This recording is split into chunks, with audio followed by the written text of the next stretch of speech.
မင်္ဂလာပါခင်ဗျာဒီကနေ့မှာတော့ကျွန်တော်ရဲ့မွေးရမြေအညာဒေတာကအလူတော်မင်္ဂလာအခမ်းအနားကိုတွားရောက်ဖြစ်ခဲ့တဲ့ဘလော်လေးကိုတင်ဆက်ပေးသွားမှာပဲဖြစ်ပါတယ်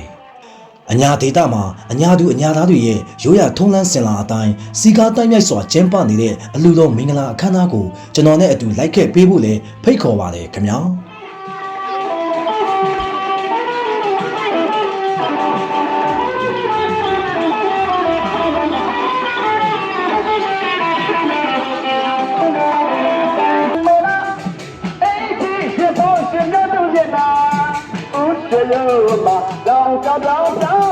အချွေရတာကိုစလို့ဒီနေ့မှာ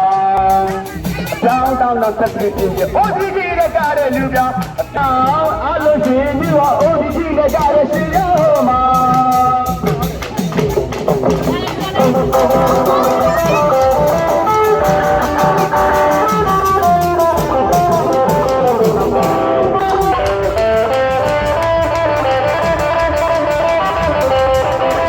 မဟာဂီတာဒုညညာက